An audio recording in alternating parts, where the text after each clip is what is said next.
Good evening. This is a meeting of the Athens Board of Zoning Appeals. The time is 7 p.m. and the date is December the 10th, 2013. At this time, I'll call the meeting to order. The board consists of 5 members and 2 alternates. The alternates taking full part in the discussion and becoming a voting member in the absence of a member or when a member abstains for a conflict of interest.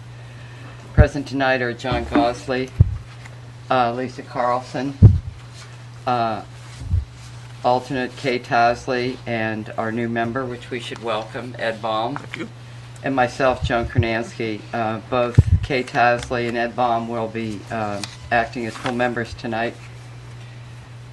Also present is Secretary Paul Eschenbacher. The board operates according to the following procedures. The chair will name and describe the case. The zoning administrator or secretary will state the basis of the objection and any applicable facts or conditions pertaining to the case. The applicant or their representative will give reasons why the appeal should be viewed favorably. Anyone wishing to speak in favor of the request will be heard. Anyone wishing to speak in general comment will be heard. Anyone wishing to speak in opposition will be heard. If necessary, the appellant or their representative will offer concluding summary or rebuttal remarks. Testimony from the floor shall be closed. The board will deliberate and render a decision. According to Athens City Code Section 230703B, the board has power to grant variances from the strict application of the code, provided the variance will not be contrary to the public interest. The spirit of the code is observed, public safety and welfare are secured, and substantial justice is done. According to Athens City Code Section 230710C, variances from the code shall not be granted unless the board finds, based on direct and specific findings of fact, that the following conditions have been supported: practical difficulty and undue hardship because of exceptional or extraordinary circumstances or conditions pertaining to a specific piece of property. A literal enforcement of these regulations will result in practical difficulty or undue hardship that is unnecessary to the achievement of the public purpose. Exceptional circumstances. There are exceptional or extraordinary circumstances or conditions applying to the property in question or to the intended use of the property that do not apply generally to other properties or classes or uses in the same vicinity. Minimum variance. The variance granted is the minimum variance required to make possible the reasonable use of the property. Absence of detriment. The authorizing of such variance will not be of substantial detriment to adjacent property and will not materially impair the purpose of the zoning code or the public interest. Not of a general nature. The condition or situation of the specific piece of property or the intended use of said property for which variance is sought, one or the other or in combination, is not of so general or recurrent a nature as to make reasonably practicable the formulation of a general regulation for such condition or situation. Any person, resident or officer, department, or appointed body of the City of Athens, aggrieved by a decision of the board, may petition the Athens County Court of Common Pleas concerning the illegality of the decision. Such petition must be filed within 30 days after the mailing of the decision of the board to the applicant. There is one case on the agenda tonight. It's case number 1314V, 15 North May Street, and the applicant is Earl Stump.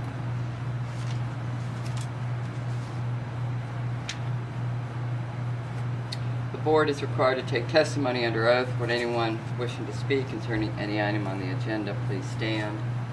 Mr. Stump, do you swear or affirm that any testimony you will present to the board will be the truth, the whole truth, and nothing but the truth? I do. Thank you.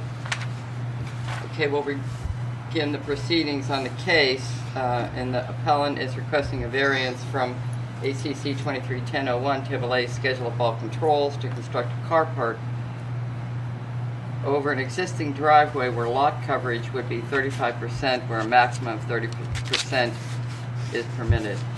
Mr. Eschenbacher, would you like to? Okay, I don't have much to add. It's pretty clear-cut what he wants to do. It will be a separate structure from the house. It won't be attached, so it doesn't have to meet the same setback guidelines. And the only other thing I have to add is that this property in the past has received 2 previous variances. In 2005, in case 0512V, they got a variance to put in a 10 by 18 foot deck, which was 27 feet from the back rear setback, where 30 feet was the permitted minimum, and they got that variance. And then back in 1978, a previous owner had asked for a carport in approximately the same spot, slightly smaller and actually a little closer to the side lot line than what Mr. Stump has proposed. And in 1978, that was approved. So if you have any other questions or anything. What is the lot coverage right now as this The thing? lot coverage is at about 30% right now. Oh, okay. And so you're saying that in 1978 there was an approved carport? There's an approved variance for a carport. I don't Okay, know but if one was built or not. Right, because visibly you don't Yeah. see anything there. Yeah. I have a question. If the carport were only 20 feet long, would it meet within the coverage guidelines? It would still go over the 30%. Still go. It would just, I think, 30. I can't remember the exact number. I know I looked at the figures this morning, but I know it would still go over the minimum or the maximum allowed. And am I right in thinking there had been a canopy, but a canopy is okay because it's not permanent? I'm seeing here driveway with canopy. Right, correct. under current. Yeah, for that kind of structure, I don't know, I didn't process the permit, so I don't know what that was considered to my boss, Mr. Paskey and stuff, but if it doesn't have a roof on it, it doesn't add to the lot coverage. Okay. But it is a structure, so it does have to meet the setbacks of an accessory structure. Anyone else have any more questions for Mr. Eschenbacher? Mr. Stump, would you like to come up to the podium and state your name and address, and then briefly discuss your position?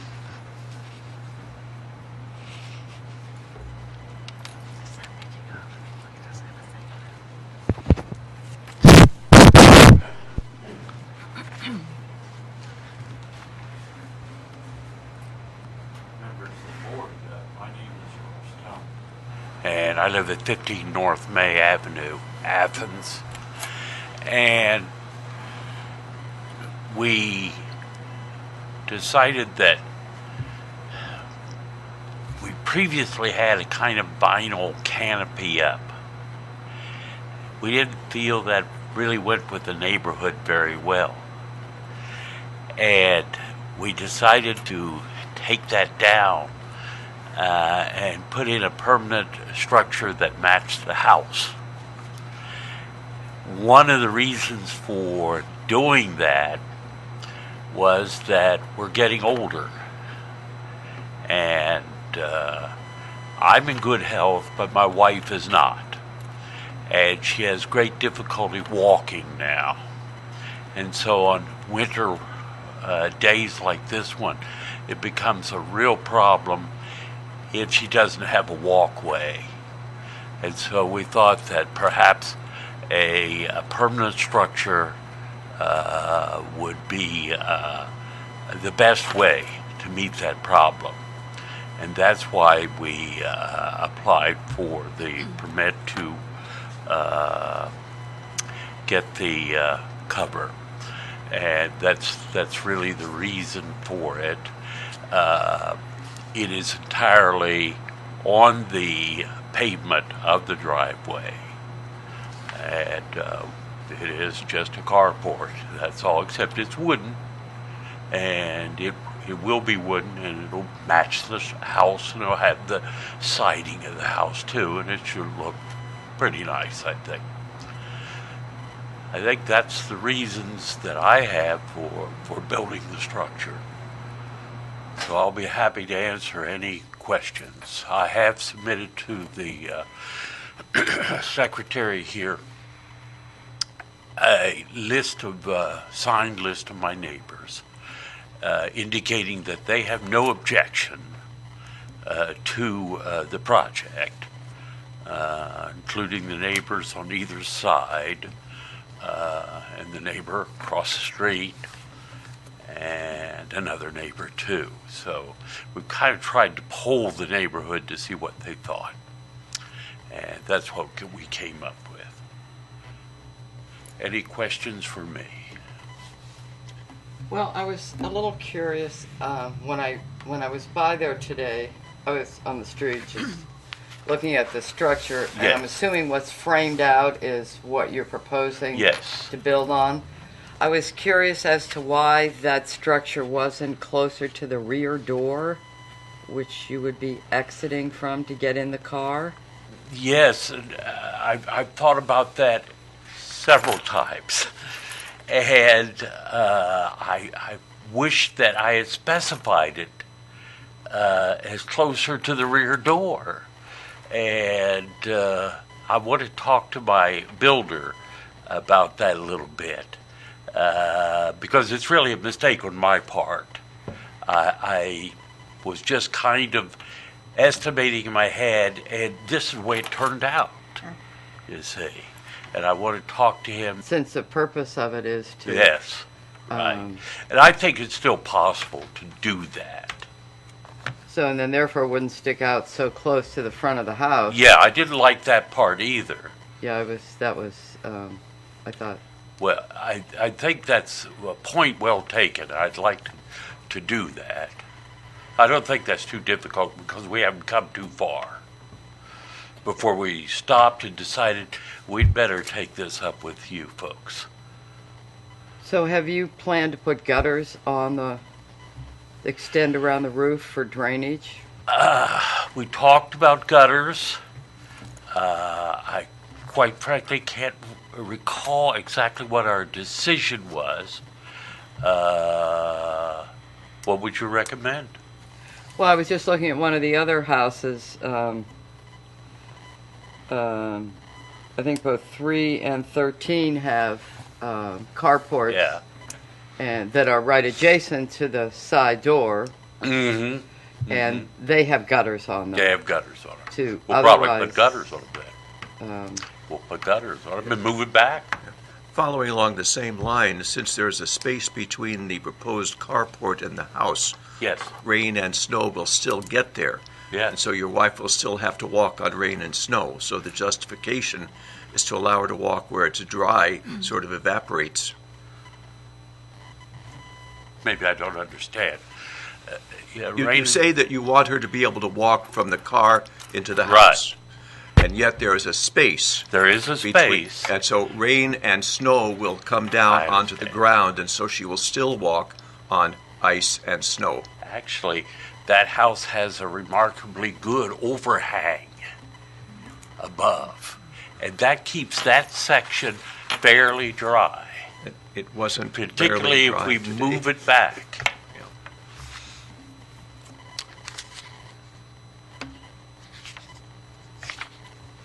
Does anyone else have any other questions? I don't, but should we see about that list, or? Yeah, I think we should Well- maybe read it into the... Yeah, I mean, as far as anybody for it, it's dated December 5th, 2013, to the Athens Zoning Board. I have no objection to a carport at 15 North May Avenue, Athens, Ohio. And it's signed by 4 people: Teresa Moran at 19 North May Avenue, Stephanie Goldsberry at 20 North May Avenue, Bruce Steiner at 14 North May Avenue, and John Soul at 13 North May Avenue. I have a question, Paul. Should he decide to change, move it back, is there any issue with that? Do we need to? No, the only thing we'd worry about is if he got it closer to the side, and I Okay. don't think he needs to do that. As an accessory structure, he could get it within 5 feet of the back. if he Okay. wanted to shove it back that far. As long as it's the same size. Yeah,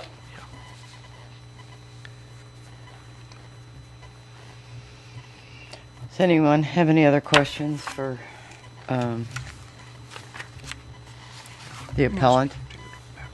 Well, thank you. Thank you. And since there's no one else here, I guess we'll close the floor. And if you want to take a seat, we'll deliberate and come up with our finding. Does Does anybody want to make any comments before I go through the findings? Make a motion, maybe. That would be good, John. You're first. Okay. You're on first base. I move to grant a variance to property at 15 North May Avenue from ACC 23-1001 Table A, a schedule of bulk controls to construct a carport over an existing driveway where lot coverage would be 35%, where a maximum of 30% is permitted. Second. Okay, read the findings. The first one, practical difficulty and undue hardship. Because of the exceptional or extraordinary circumstances or conditions pertaining to a specific piece of property, a literal enforcement of these regulations will result in practical difficulty or undue hardship that is unnecessary to the achievement of public purposes.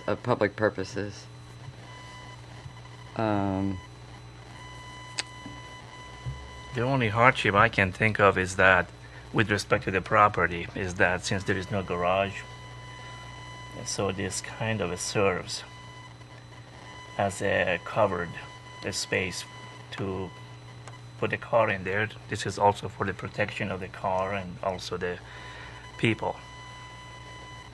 And also there's several properties that have both a garage and a carport. Right. So, Okay, so we'll move on. Exceptional circumstances. There are exceptional or extraordinary circumstances or conditions applying to the property in question or to the intended use of the property that do not apply generally to other properties or classes or uses in the same zone. Exceptional circumstances. Well, the property doesn't have a garage. They already have a rear setback variance. I believe some other properties very near to them, we've given several variances because of lot size and some of the accessory structures that were not built initially right. that other properties had. So